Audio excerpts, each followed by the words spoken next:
لا سيما على سيد الرسل وخاتم الأنبياء.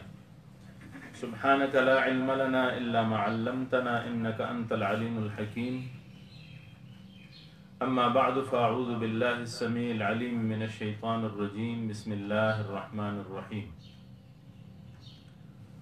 الحمد لله رب العالمين الرحمن الرحيم مالك يوم الدين. علوم القرآن میں ضرورت وحی پر بحث ہو رہی تھی کہ وحی کی ضرورت کیوں ہے، قرآن کی ضرورت کیوں.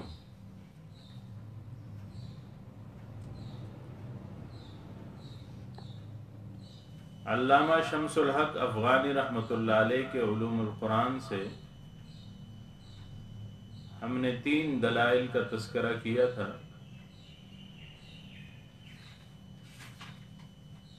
چوتھی دلیل ہے دلیل دوائی.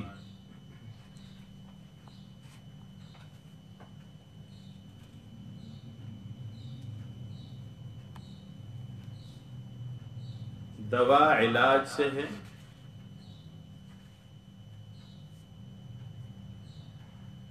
فرماتے ہیں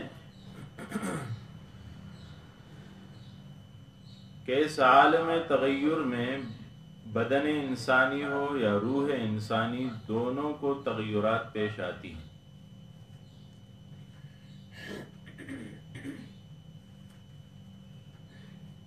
بدن کے لیے مخالف ہوا ہو، فاسد غذا ہو، یا غیر موزوں اور غیر مناسب افعال و حرکات ہوں، یا کوئی حادثہ پیش آ جائے تو بدن کے لیے نقصان دہ ہوتا ہے. اسی طرح روح کے لیے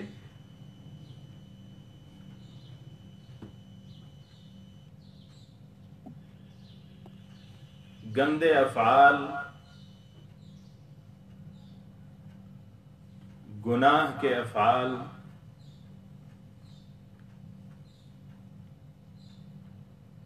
جہاں برے اثر ڈالتے ہیں،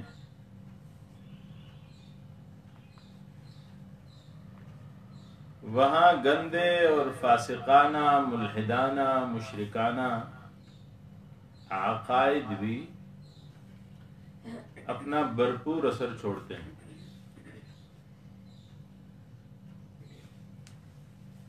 اس میں برے ماحول کا بھی اثر ہوتا ہے، بری تعلیم کا اثر ہوتا ہے، بری تربیت کا اثر ہوتا ہے.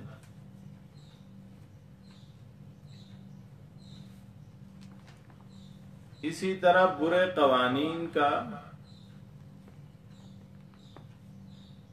اور برے افعال کا بھی اثر ہوتا ہے جو روح کو بیمار کر دیتے ہیں.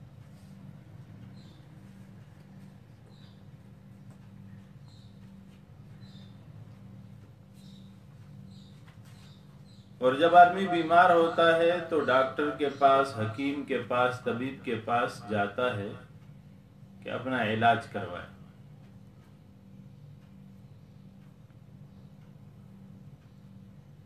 بدن بھی چونکہ مادی ہے تو ظاہر ہے اس کے لیے دوا بھی مادی ہوتی ہے.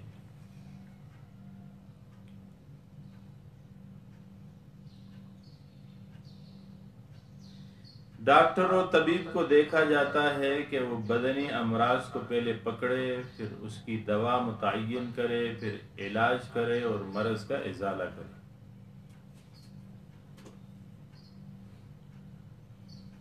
روح چونکہ امر ربی ہے اور عالم بالا سے متعلق ہے، تو ظاہر ہے اس کا علاج بھی عالم بالا سے ہوگا اور اس کے امراض کا ازالہ بھی عالم بالا سے ہوگا.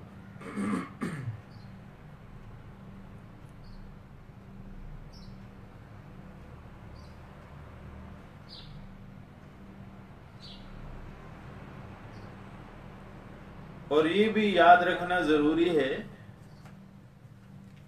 کہ چونکہ روح بدن سے اعلیٰ اور اشرف ہے،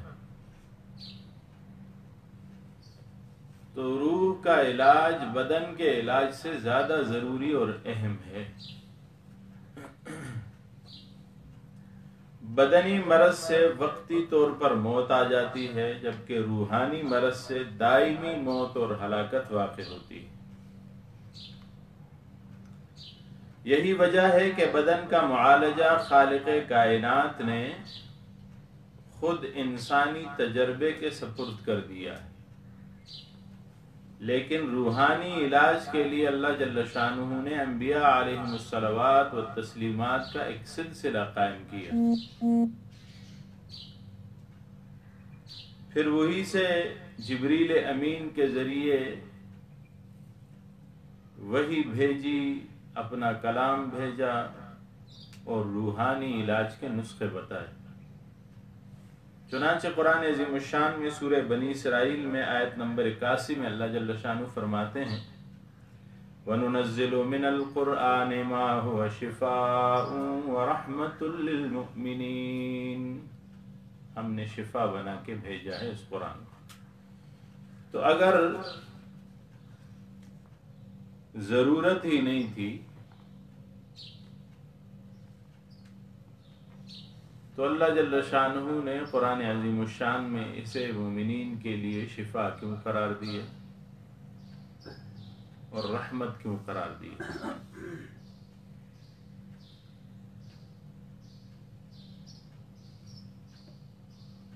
تو ہم سمجھتے ہیں کہ ضرورت تھی وحی کی شفا کے لیے اور علاج کے لیے، چنانچہ وحی نازل ہوئی۔ ایک اور دلیل ہے دلیل نوری، نور کہتے ہیں روشنی کو۔ دنیا میں دو قسم کی چیزیں ہیں، ایک ہیں دکھائی دینے والی چیزیں مبصرات، اور دوسری ہیں جو دکھائی نہیں دیتی غیر مبصرات۔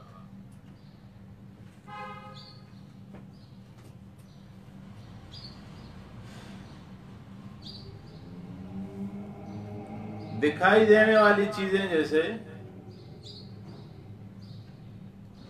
زمین سے آسمان تک کی چیزیں جو ہمارے سامنے اور ہم روز دیکھتے ہیں، انسانوں کو دیکھتے ہیں، درختوں کو دیکھتے ہیں، پتھروں کو دیکھتے ہیں، عمارتوں کو دیکھتے ہیں۔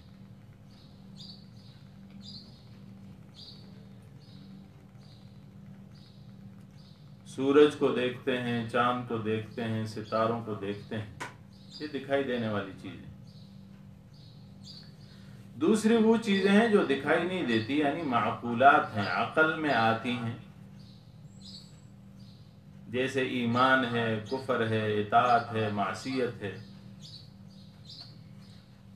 اعمال کے اندر کا حسن ہے، اعمال کے اندر کی برائی ہے۔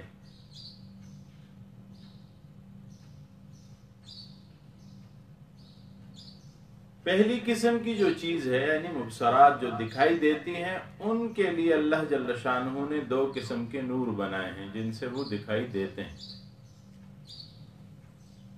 پہلی قسم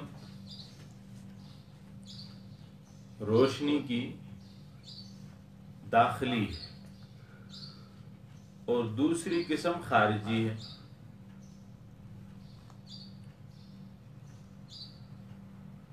داخلی روشنی آنکھ کی روشنی ہے۔ کئی دفعہ آپ سنتے ہیں کہ ڈاکٹر کہتے ہیں کہ بھائی آپ کے نظر کی روشنی پیچھے سے ہی ختم ہو چکی ہے یا ہے ہی نہیں، یعنی آپ کو نظر نہیں آ سکتا۔ تو یہ اندر کی روشنی ہے جو آنکھ کو روشن رکھتی ہے اور اسے ماحول دکھاتی ہے۔ یعنی ایک آدمی اگر اندھا ہوگا تو باہر آپ 100 لائٹیں جلا لیں اسے دکھائی نہیں دے گا۔ اور دوسری باہر کی روشنی ہے، لائٹ کی روشنی ہے، سورج کی روشنی ہے، چاند کی چاندنی ہے، ماحول کی روشنی، خارجی روشنی۔ یہ دونوں روشنیاں جب بہم ہوتی ہیں، اکٹھی ہوتی ہیں، تب دکھائی دیتا ہے۔ کیا مطلب؟ یعنی اگر کسی آدمی کی نظر نہیں ہے، باہر روشنی ہے تو بھی اسے دکھائی نہیں دے گا، اور اگر کسی آدمی کی نظر تو صحیح ہے لیکن باہر روشنی نہیں ہے، باہر اندھیرا ہے تو بھی اسے دکھائی نہیں دے گا۔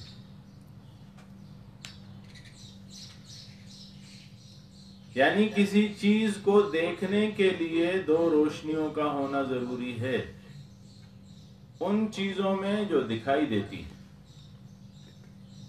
اب وہ چیزیں جو دکھائی نہیں دیتی ان کے لیے بھی دو روشنیوں کی ضرورت ہے، ایک داخلی اور ایک خارجی۔ داخلی روشنی اللہ جل شانہ نے ہمیں عطا کی ہے، وہ ہے عقل۔ ہم عقل سے کسی چیز کا اندازہ لگاتے ہیں۔ اب خارجی روشنی کی ضرورت تھی کہ جو باہر سے آئے، اور وہ خارجی روشنی ہے وحی۔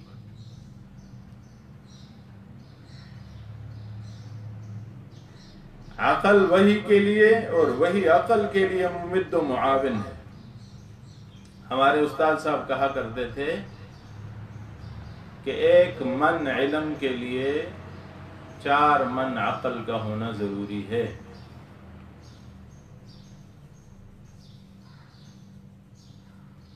علم بہت قیمتی چیز ہے، لیکن عقل بھی اپنا ایک معیار بناتی ہے۔ قرآن کریم میں اللہ جل شانہ نے اس وحی کو نور خود بھی فرمایا۔ سورہ اعراف آیت نمبر 156 فرمایا وَاتَّبَعُوا النُّورَ الَّذِي أُنزِلَ مَعَهُ، انہوں نے تابعداری کی اس نور کی جو اس کے ساتھ نازل کی گئی۔ اگلی دلیل ہے دلیل حبی، حب محبت سے۔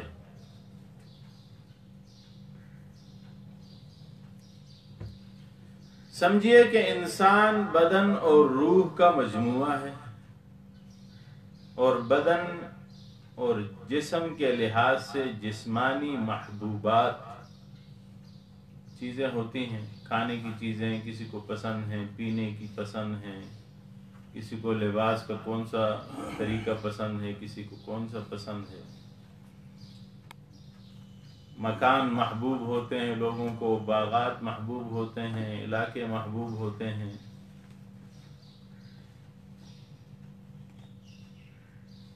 اور فطرت جن محبتوں کا تقاضا کرتی ہے مرد سے عورت کی طرف اور عورت سے مرد کی طرف، وہ محبتیں موجود ہیں۔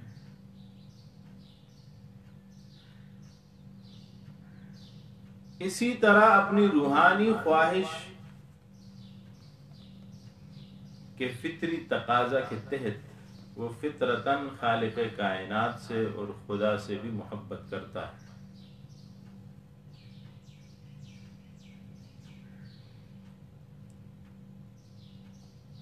خدا سے محبت کرنا کسی بھی انسان کا فطری تقاضا ہے، اور اسی وجہ سے انسان اپنی پوری تاریخ میں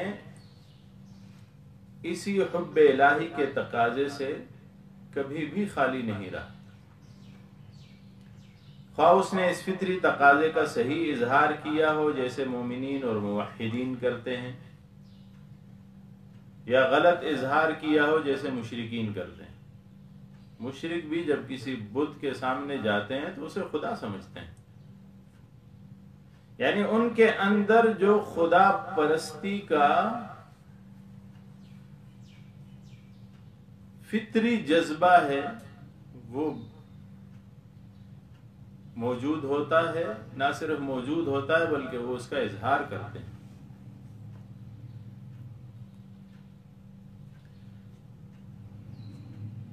بت پرستوں نے کیا کیا کہ انہوں نے غیر اللہ کو اللہ سمجھ کر اس کی عبادت شروع کر دی۔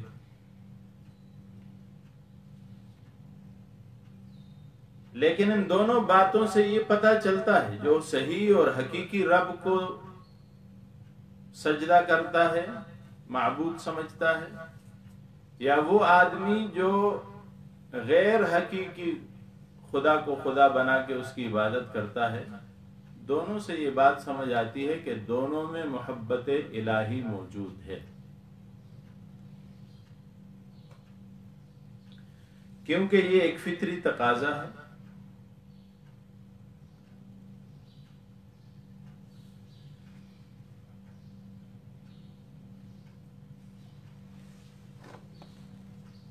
مولانا افغانی فرماتے ہیں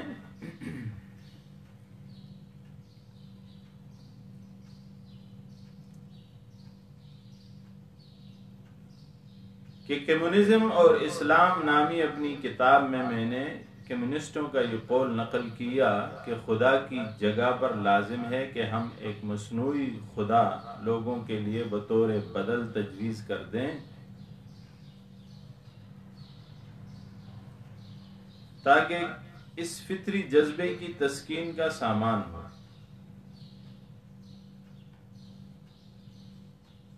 اس سے قبل انہوں نے لینن اور موزے تنگ کی تصویروں اور اس حوالے سے مجسمے وغیرہ کا ذکر کیا ہے، تو اس حوالے سے یہ بات ہو رہی۔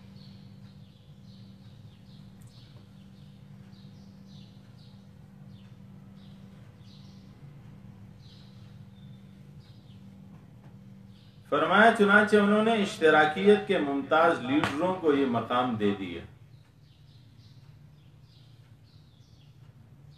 لیکن اس سے بھی بالآخر یہی ثابت ہوتا ہے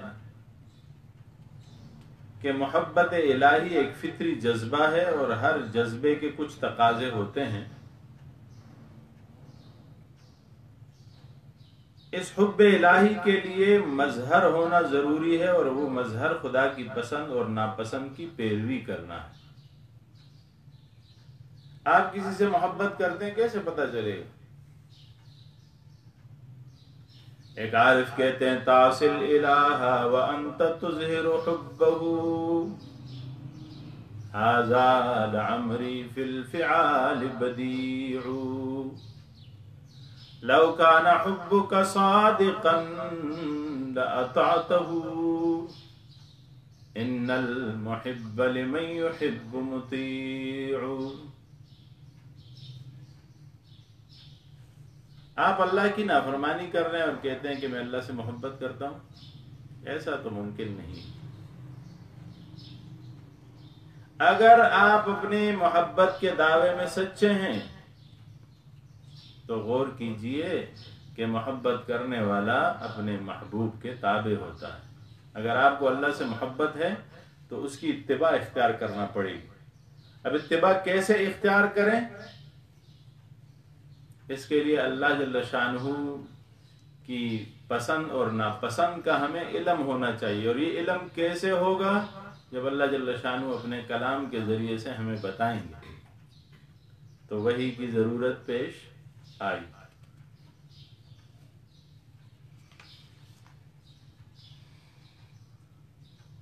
آگے چلتے ہیں۔ وحی کی ضرورت پہ، قرآن کی ضرورت پہ ایک اور دلیل ہے، دلیل اتباعی۔ دنیا میں اتباع اور تابعداری موجود ہے،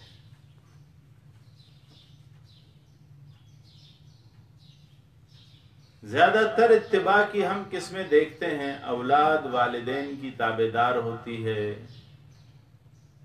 شاگرد اپنے اساتذہ کے تابعدار ہوتے ہیں، رعیت جو ہے وہ حکومت کی اطاعت گزار ہوتی ہے، ماتحت عملہ جو ہے اپنے افسروں کا تابعدار ہوتا ہے، اور پانچواں نقطہ کہ زیر احسان لوگ اپنے محسنین کے تابع ہوتے ہیں، احسان کرنے والے کے تابع ہوتے ہیں۔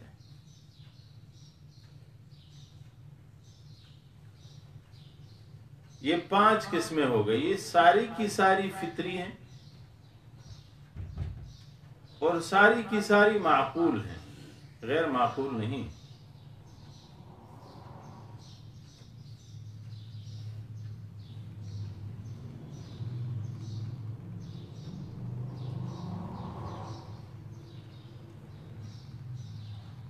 ان تمام کا اگر ہم تفصیل سے جائزہ لیں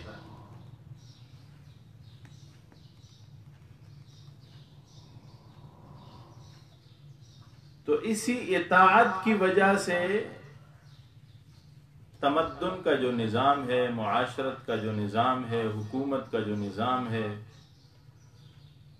گھریلو زندگی کا جو نظام ہے، تعلیم و تعلم کا جو نظام ہے وہ سارا اسی کی وجہ سے چل رہا ہے۔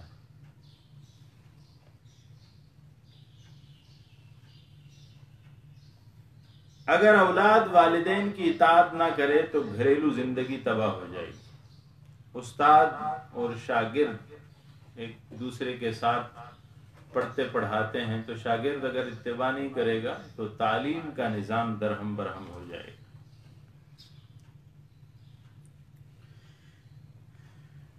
اسی طرح اگر رعایا حاکم کی تابعداری نہیں کرے گی تو ملک کا نظام درہم برہم ہو جائے گا۔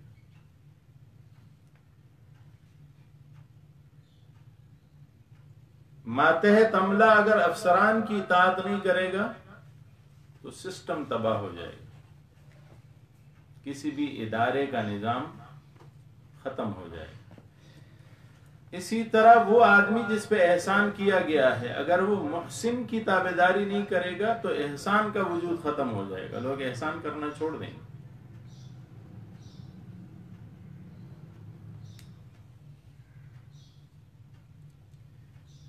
اس میں علماء نے ایک اور قسم بھی شامل کی ہے، اور وہ ہے کہ محب اپنے محبوب کی اطاعت کرتا ہے، عاشق اپنے معشوق کی اطاعت کرتا ہے، اس کی ہر بات مانتا ہے۔ اور ہمارے آج کے دور کے منچلے عاشق تو کہتے ہیں کہ مجھے حکم کرو، میں کوٹھ تو طرف ویسا کنویں میں چھلانگ لگا دوں گا، ستارے توڑ کے لاؤں گا، پتہ نہیں کیا کیا کروں گا۔ تو وہ محبت معشوق میں یہ جملے ادا کرتا ہے۔ کئی بیوقوف تو ایسا کر بھی گزرتے ہیں۔ تو اس میں بھی ایک زور ہے، ایک طاقت ہے۔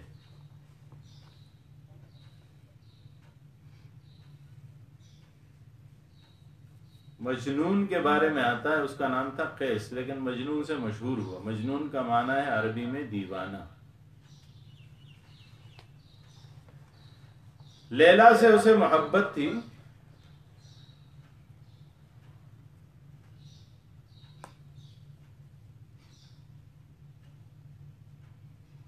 تو کسی نے بتایا کہ وہ تو کالی کلوٹی ہے، اس سے کیا تو نے محبت کرنی ہے۔ قیس مالدار گھرانے کا تھا اور لیلا کمزور خاندان سے تھی، مالی اعتبار سے بھی کمزور تھی۔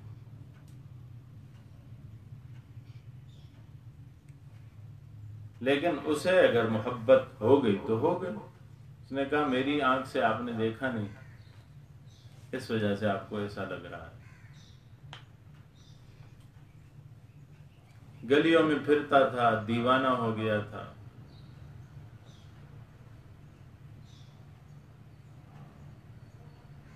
بعد میں یہی محبت اس کے اصلاح کا ذریعہ بنی اور بڑا نیک اور ولی بنا۔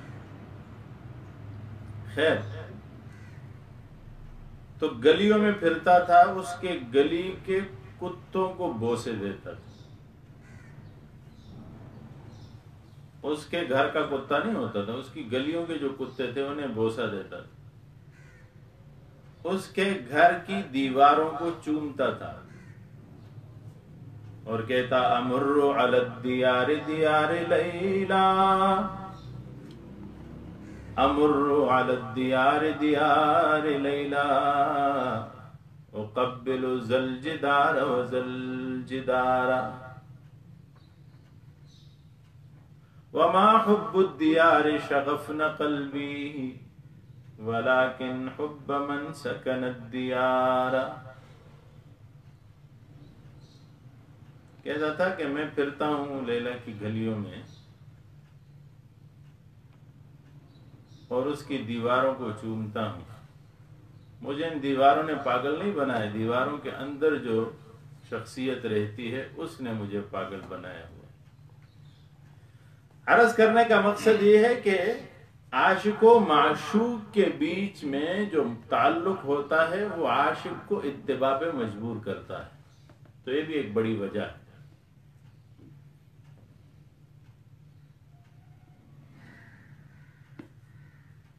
جو اہل علم ہوتے ہیں وہ اہل علم کی اتباع کرتے ہیں.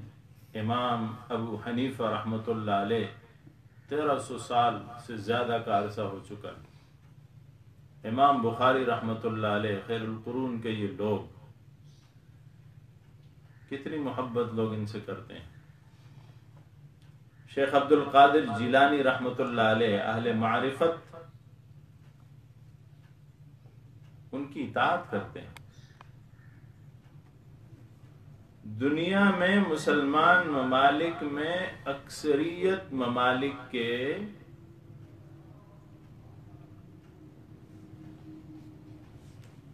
اکثر عوام امام ابو حنیفہ رحمۃ اللہ علیہ کی فقہ کی اتباع کر رہے ہیں.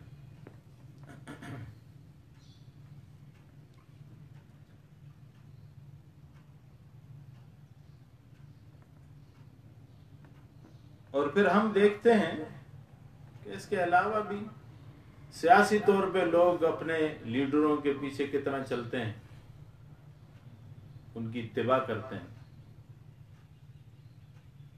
بعض سادہ دل تو یہ بھی نہیں دیکھتے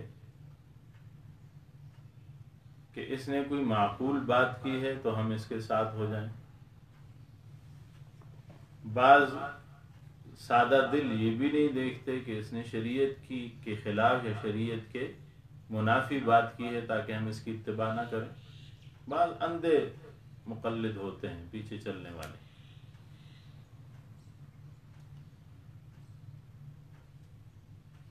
لیکن ان سب کا اگر خلاصہ نکالیں تو 3 چیزیں نکلتی ہیں. ایک ہے قدرت، طاقت، دوسرا ہے احسان اور تیسرا ہے حسن. ان 3 چیزوں کی کثرت سے اتباع کی جاتی ہے. قدرت، احسان اور حسن. اب دیکھنا ہے کہ یہ تینوں چیزیں کثرت سے کس ذات میں پائی جاتی ہیں.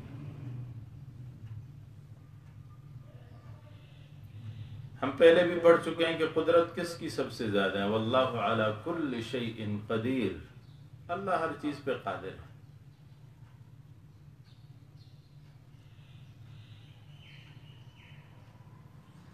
یہی وجہ ہے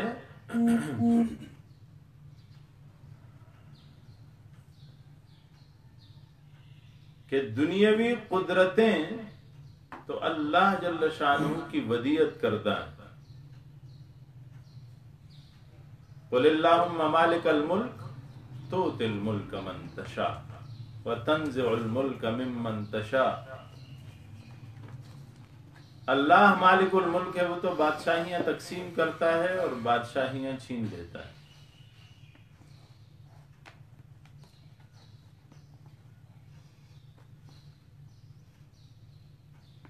تو اصل اقتدار اور اصل قدرت تو اللہ کے پاس ہے. تو چاہیے کہ اتباع کس کی جائے؟ جس کے پاس اصل قدرت ہے. دوسرے مرحلے پہ آئیے، احسان. احسانات ہم پہ سارے معاشرے کے ہوتے ہیں. کوئی بھی انسان کامل و مکمل و مستغنی نہیں.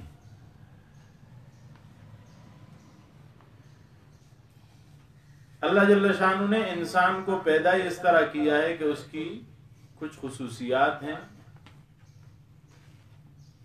اللہ نے اسے ایسی عطا کی ہیں کہ ساری دنیا اس کے لیے تابعدار ہوتی ہے اس خصوصیت کے حوالے سے.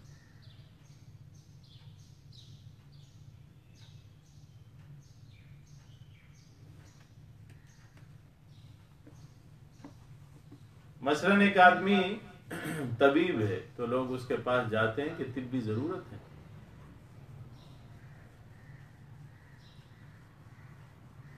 ایک آدمی معلم ہے تو لوگ اس کے پاس جاتے ہیں تاکہ تعلیم حاصل کریں.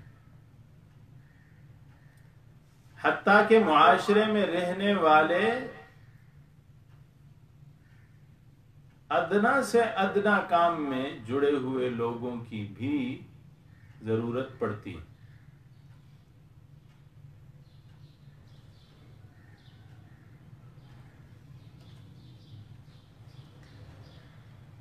والدین کے احسانات ہوتے ہیں، اساتذہ کے احسانات ہوتے ہیں، معاشرے میں جو گاؤں کا بڑا ہوتا ہے، سردار ہوتا ہے، اس کے احسانات ہوتے ہیں، حکومتوں کے احسانات ہوتے ہیں، گورنروں کے احسانات ہوتے ہیں، صوبائی حکومتوں کے احسانات ہوتے ہیں. عالمی طور پہ کچھ لوگ ایسے محسنین ہوتے ہیں جو ساری انسانیت کے لیے کام کر رہے ہوتے ہیں.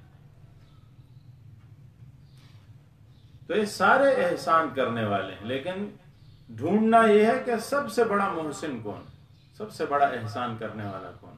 اگر ہم اسے تلاش کریں تو مشکل نہیں ہے کہ سب سے بڑا احسان کرنے والا خود اللہ ہے. باقیوں کے احسان تو پیدائش کے بعد شروع ہوئے. اللہ کا احسان تو اسی وقت شروع ہو گیا تھا جب اس نے ہماری پیدائش کا فیصلہ کیا.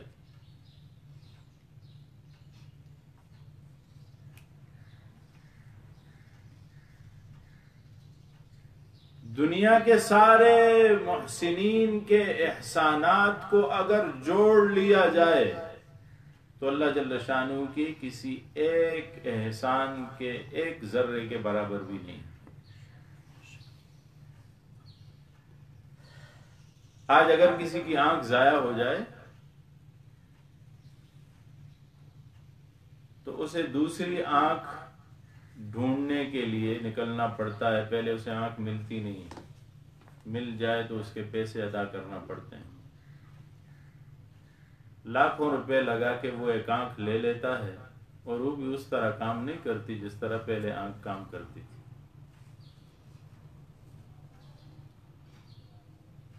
انگلی کا ایک پورا جو ہے اگر یہ کٹ جائے، اب سارے جہان میں پھریں اور کسی کو کہیں کہ بھائی اپنا یہ پورا کاٹ کے مجھے دے دو، کوئی نہیں دے گا.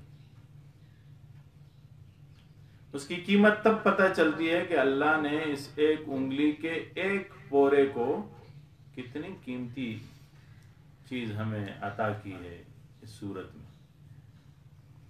پھر دماغ ہے، دل ہے، جسم ہے، رشتے ہیں، اکابرین ہیں، اصغرین ہیں، ماحول ہے، اور ان سب سے بڑھ کر جو اللہ جل شانہ نے ہم پہ احسان کیا ہے وہ ایمان ہے.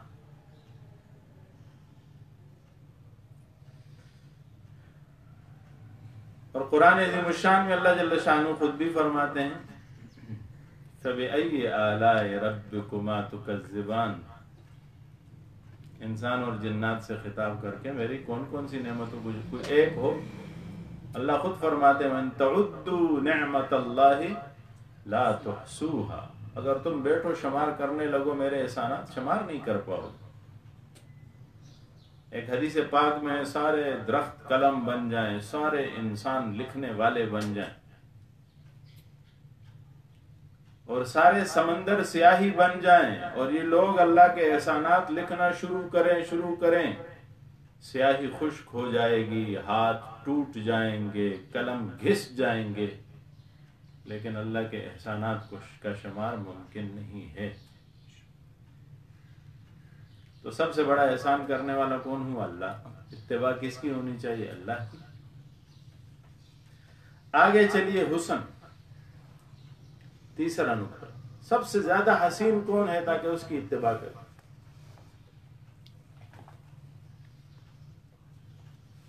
دنیا میں ہم نادیدے لوگوں نے دیکھا کچھ نہیں ہوتا، اس وجہ سے تھوڑا سا حسن دیکھتے ہیں تو پھسل جاتے ہیں، اور پھسلتے بھی ایسے ہیں کہ دور تک پھسلتے ہی جاتے ہیں، ساری زندگی اسی پھسلن میں کٹ جاتی ہے. اگر کسی کو اللہ جل شانہ کی ذات کے حسن کا علم ہو جائے تو وہ کہیں اور دیکھے ہی نہیں.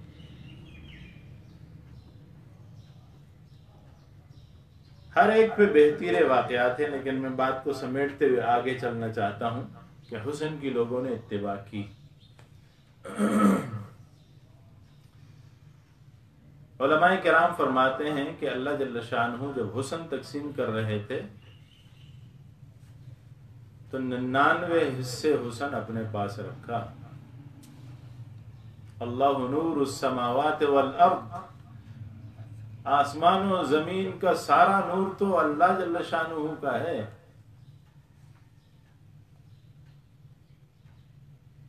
تو 99 حصے نور اللہ کے پاس ہے، ایک حصہ نور اللہ نے ساری کائنات میں تقسیم کیا ہے.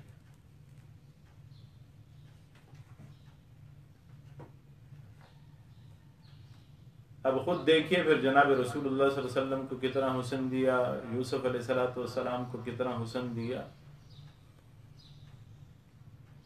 کہ نبی کریم صلی اللہ علیہ وسلم کے چہرہ انور کو دیکھنے والے یہ کہنے پہ مجبور ہو جاتے تھے کہ اتنے حسین و جمیل چہرے والا جھوٹا نہیں ہو سکتا. کئی لوگ تھے جنہوں نے حضور کو دیکھ کے اسلام قبول کیا. یوسف علیہ السلام کو دیکھنے والی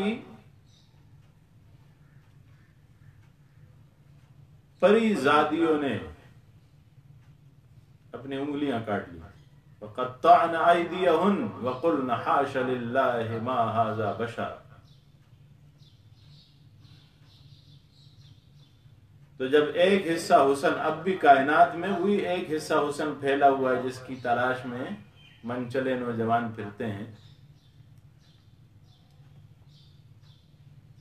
اور ان کی توجہ 99 حصے حسن کی طرف نہیں ہے جو اللہ جل شانہ دکھائیں گے. وہی ایک حصہ حسن جو ہے 100 میں سے، وہی ظاہر ہے حوروں میں بھی وہی تقسیم ہوا ہے، ساری مخلوقات میں تقسیم ہوا ہے تو حوروں میں بھی تقسیم ہوا ہے. ایک روایت میں ملتا ہے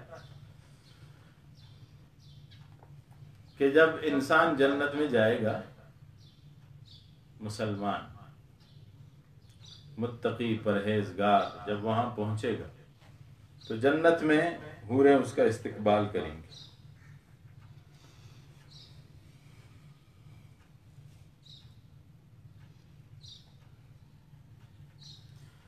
اور اسے لے جایا جائے گا جنت کے اندر، دبیس قالینیں بچھی ہوئی ہوں گی، خوبصورت پردے لگے ہوئے ہوں گے، خوشبوئیں بکھری ہوئی ہوں گی، فرشتے آس پاس کے ماحول میں اس کے عزت و وقار کو بڑھا رہے ہوں گے. اسے لے جایا جائے گا اپنے محل اور اپنے مکان کی طرف. رستے میں اور حوریں بیٹھی ہوں گی، وہ اس کا انتظار کر رہی ہوں گی. ایک تخت لگا ہوا ہوگا، اس تخت کے اوپر ایک حور بیٹھی ہوئی ہوگی.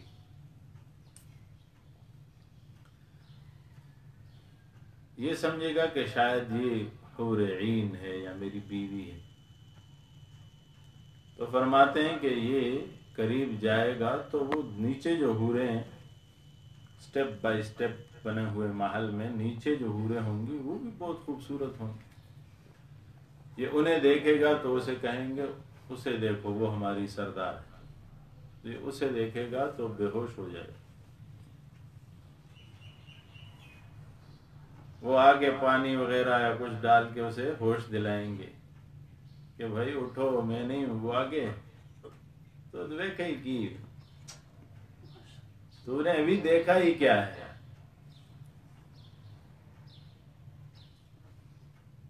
ابتدائے عشق ہے روتا ہے کیا، آگے آگے دیکھیے ہوتا ہے کیا.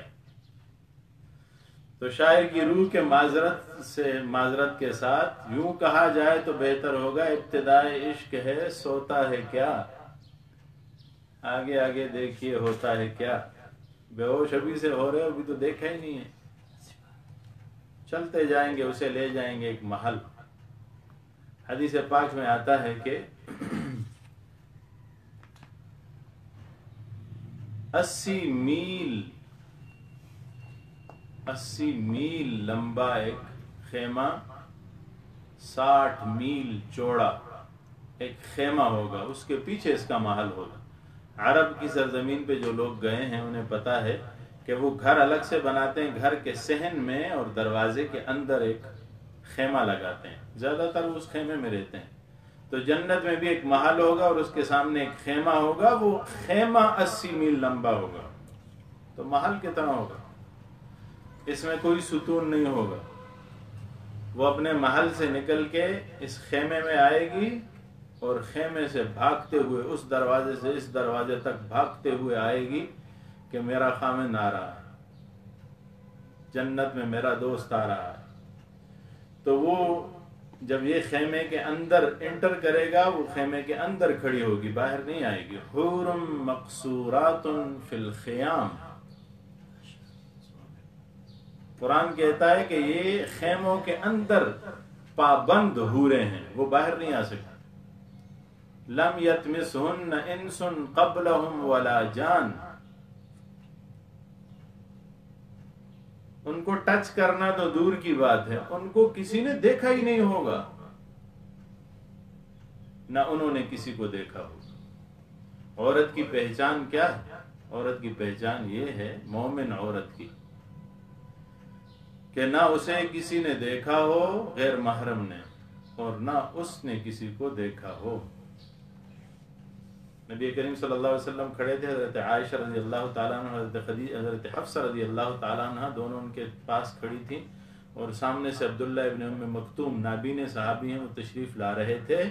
تو نبی اکرم صلی اللہ علیہ وآلہ وسلم نے انہیں کہا کہ آپ پردہ کر لو، عبداللہ ابن ام مکتوم آ رہا ہے۔ تو انہوں نے فرمایا وہ تو اندھا ہے۔ تو حضور صلی اللہ علیہ وسلم نے فرمایا وہ اندھا ہے، آپ تو اندھی نہیں ہو۔ اس کا کیا مطلب ہے؟ کہ آپ کے لیے بھی دیکھنا صحیح نہیں۔ جہاں مومنین کی صفات ذکر کی جاتی ہیں، قل للمؤمنین یغضوا من ابصارہم، مومنوں سے کہہ دو اپنی نظریں جھکا لو۔ وہیں پہ دوسری آیت ہے، قل للمؤمنات یغضضن من ابصارہن، مومنات عورتوں سے کہہ دو اپنی نگاہیں جھکاؤ۔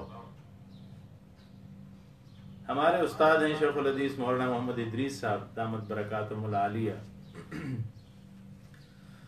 ہم 1998 میں ان کے پاس موقوف علیہ کا دورہ پڑھنے گئے تھے، چھوٹا دورہ پڑھنے گئے تھے مشکات شریف۔ ہم غالباً اس وقت 1350 یا 1400 طالب علم تھے ایک کلاس میں۔ تو ان کی انتہائی شفقت تھی، ہمیں اپنے گھر کے بیٹھک میں رکھا ہوا تھا، تو بہت قریبی باتیں بھی ہوتی تھی، ظاہر ہے زیادہ تر بیٹھنا ان کے محفل میں نصیب ہوتا تھا۔ اللہ ان کو سلامت رکھے، اب وہ جامع حقانیہ کوڑا خٹک میں بھی پڑھاتے ہیں۔ تو حضرت نے ایک بات فرمائی کہ ہماری ایک ہمشیرہ ہے جو گھر میں سال ہا سال ہو گئے، اس وقت کہا سال ہا سال ہو گئے، یعنی 10 15 18 سال ہو گئے، وہ گھر کے دروازے سے باہر نہیں نکلی، اور اگر کوئی آدمی اس سے جا کے پوچھے کہ آپ کے گھر کے دروازے کے باہر کا رنگ کیا ہے تو اسے نہیں پتا ہوگا۔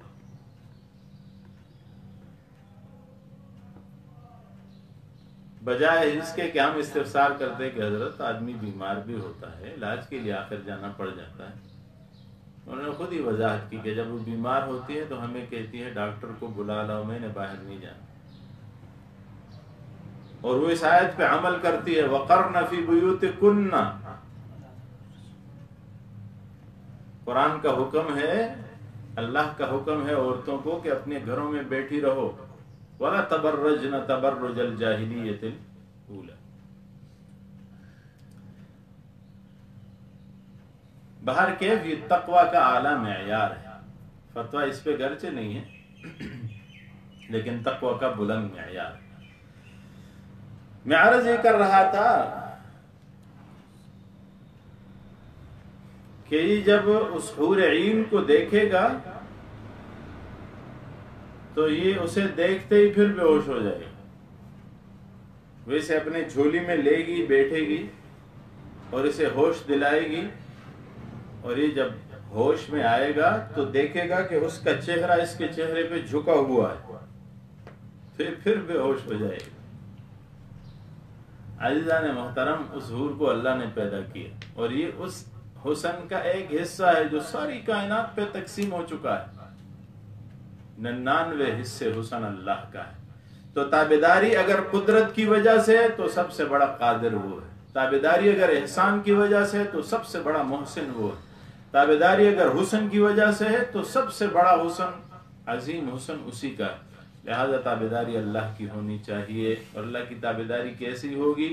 اللہ کی مرضیات کو جاننا ہوگا، اللہ جن باتوں سے ناراض ہوتا ہے اس سے منع ہونا ہوگا۔ اتباع یوں ہی ہو سکتی ہے، اور پھر اس کی ضرورت پیش آئی کہ اللہ وہی بھیجے گا جس میں بتائے گا کہ یہ کام کرنے کے ہیں، یہ نہیں کرنے کے۔ ایک اور دلیل ہے دلیل نفسیاتی۔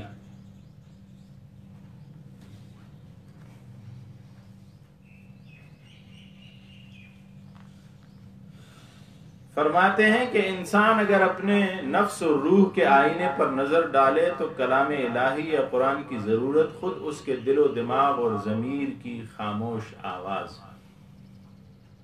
ایک سلیم الفطرہ انسان، خواہ افریقہ میں ہو،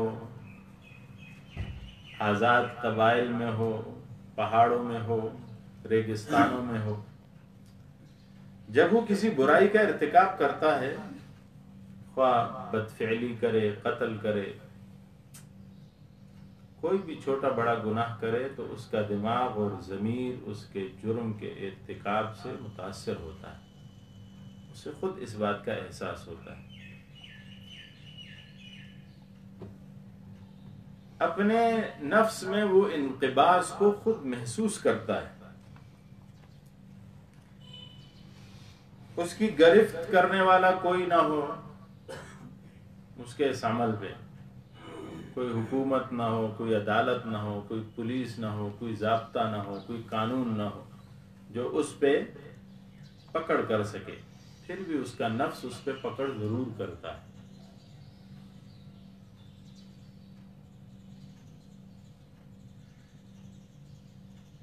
اب سوال یہ ہے کہ اس کے نفس کا جو یہ پکڑ ہے، یہ انقباض، اس کا سبب کیا ہے؟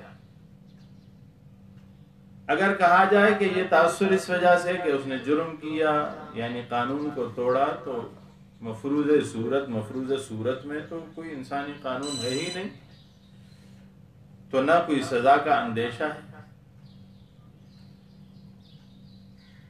تو پھر یہ تاثر کیوں پیدا ہو؟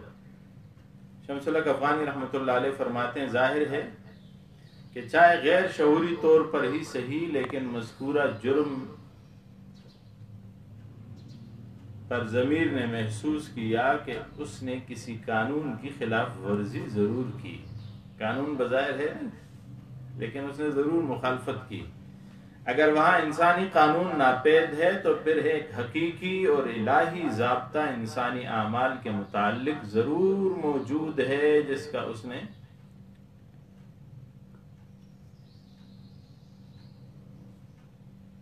جس قاعدے کو اس نے توڑا ہے، اس وجہ سے انقباض ہے۔ تو دلیل نفسیاتی۔ دلیل تخلیقی، یعنی عالم میں، یعنی اللہ جل شانہ کے ما سوا جو کچھ ہم نے پڑھا، عالم کی تعریف کل ما سوا اللہ، اللہ کے ما سوا جو کچھ ہے اسے عالم کہتے ہیں۔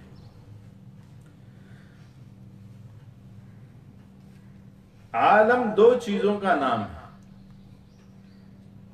انسان اور خادم انسان۔ اللہ نے 4 دھان عالم بنایا، مشرق، مغرب، شمال، جنوب، سیارے، ستارے، آسمان، زمین، آسمان میں بسنے والے، زمین میں بسنے والے، حشرات الارض، کیڑے مکوڑے، ہواؤں میں اڑنے والے پرندے، جنگلوں میں رہنے والے درندے، مچھلیاں، سمندروں میں رہنے والی مخلوق، ہوائیں، فضائیں، خلائیں، اللہ نے کیا کچھ بنایا۔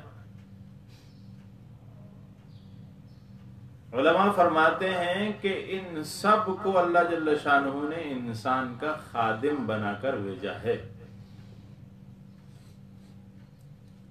اب یاد رہے کہ انسان ان سب میں سے کسی کے کام بھی آنے والا نہیں ہے، یعنی مخلوقات میں کوئی بھی مخلوق ایسی نہیں ہے کہ وہ انسان کے بغیر نہیں چل سکتی، لیکن ان سب مخلوقات کی انسان کو ضرورت بھی ہے، پھر بھی اللہ نے اسے اشرف المخلوقات بنایا۔ سورج اپنے چڑھنے میں اترنے میں روشنی دینے میں انسان کا محتاج نہیں ہے، لیکن انسان سورج کی روشنی کا محتاج ہے۔ ہوا انسان کی محتاج نہیں، انسان ہوا کا محتاج ہے۔ پانی انسان کا محتاج نہیں، انسان پانی کا محتاج ہے۔ گائے اور بھینس سے ہم دودھ لیتے ہیں، اور گائے اور بھینس کو لوگ کہتے ہیں کہ ہم انہیں چارہ ڈالتے ہیں، تو آپ انہیں چھوڑ دیں، وہ اپنا کھانا خود پیدا کر سکتی ہیں، وہ آپ کے محتاج نہیں، آپ نے اپنی ضرورت کے لیے انہیں پکڑ رکھا ہے۔ تو ہر چیز انسان کے لیے بنائی گئی، اور اللہ جل شانہ نے یہ عمل کیا ہے۔ تو فعل الحکیم لا یخلو عن الحکمت، حکیم کا کوئی بھی فعل حکمت سے خالی نہیں ہوتا۔ اور اللہ جل شانہ ان ساری مخلوقات کے بارے میں بتاتے ہیں، زمین ہے، معدنیات ہے، نباتات ہیں، حیوانات ہیں، جمادات ہیں، آگ ہے، ہوا ہے، سمندر ہے، سورج کی گرمی ہے، روشنی ہے، ستاروں کی چمک ہے، پھولوں کی مہک ہے، سبزوں کی لہک ہے، یہ سب انسان کے فائدے کے لیے۔ اللہ فرماتے ہیں سورہ جاسیہ آیت نمبر 13 میں، وَسَخَّرَ لَكُم مَّا فِي السَّمَاوَاتِ وَمَا فِي الْأَرْضِ، ہم نے ہر چیز کو تمہارے لیے مسخر بنا دیا ہے۔ اور انسان کو کیا فرمایا؟ وَمَا خَلَقْتُ الْجِنَّ وَالْإِنسَ إِلَّا لِيَعْبُدُونَ، ہم نے انسان و جنات کو اپنی عبادت کے لیے پیدا کیا ہے۔ سورہ زاریات آیت نمبر 55۔ اب وہ بندگی کیسے کرے گا؟ اللہ جل شانہ اسے بتائے گا کہ یوں بندگی کرنی ہے، وحی کے ذریعے، وحی مطلوب ہو یا غیر مطلوب۔ ایک آخری دلیل پڑھتے ہیں، دلیل ترحمی۔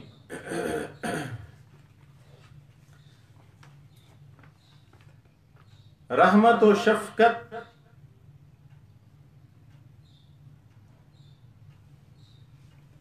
یہ صفات کمال ہے۔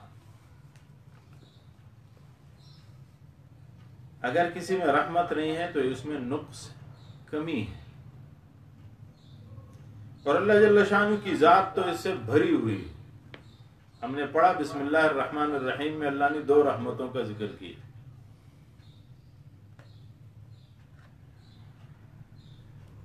اب جس پر رحمت ہوتی ہے اسے مرحوم کہتے ہیں، جس پہ نعمت ہوتی ہے اسے منعم کہتے ہیں۔ اب راحم اور منعم کون ہے؟ وہ اللہ ہے۔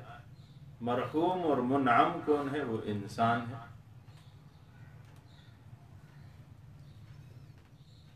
اور رحمت اور نعمت وہ تمام مخلوقات، اوپر ہو یا نیچے، یہ ان کا نام ہے جو اللہ جل شانہ کی طرف سے انسان پر نعمت کی گئی، رحمت کی گئی۔ اسی کو ذکر کیا سورہ ابراہیم آیت نمبر 23 میں، وَإِن تَعُدُّوا نِعْمَةَ اللَّهِ لَا تُحْصُوهَا إِنَّ الْإِنسَانَ لَظَلُومٌ كَفَّارٌ۔ تو اب دیکھنا یہ ہے کہ اللہ کی رحمت کا یہ حال ہے، تو اب قیاس کرو کہ انسانی اعمال میں نہ سب مفید ہیں نہ سب مضر، بلکہ کچھ مفید ہیں، کچھ نفع دیتے ہیں۔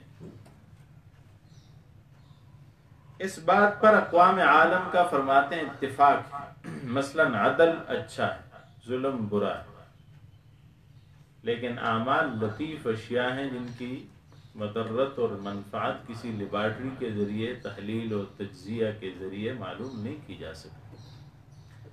خواہ وہ اعمال ہوں، عقائد ہوں، اخلاق ہوں، عبادات ہوں، ہم پہلے بھی پڑھ چکے ہیں عقل اور وحی کے فرق میں، ہوں معاملات ہوں۔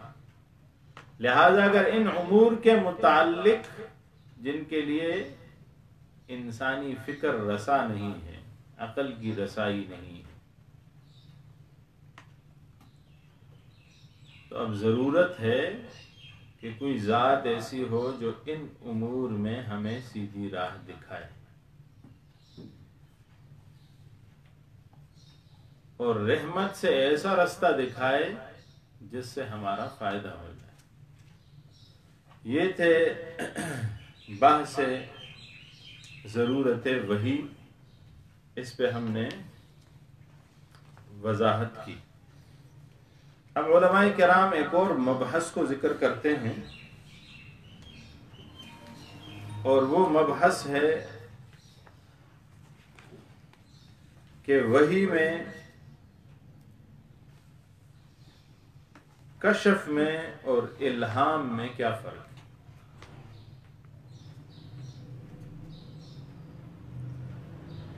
وحی انبیاء کے ساتھ خاص ہے، وحی غیر نبی کو نہیں ہوتی۔ لغتاً جو ہم نے ذکر کیا اس کا تذکرہ آگے تفصیل میں آئے گا۔ وَأَوْحَى رَبُّكَ إِلَى النَّحْلِ إِذْ أَوْحَيْتُ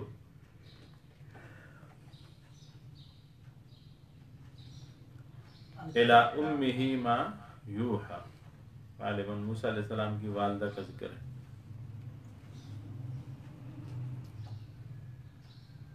کشف اور الہام جو ہے یہ انبیاء اور رسل کے علاوہ ہوتا ہے۔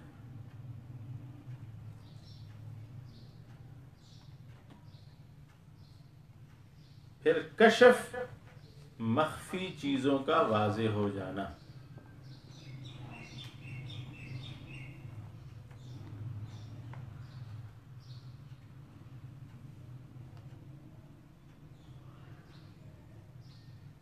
اور کشف کے لیے ولی اللہ ہونا شرط ہے، ویسے ہی کشف نہیں ہو جاتا۔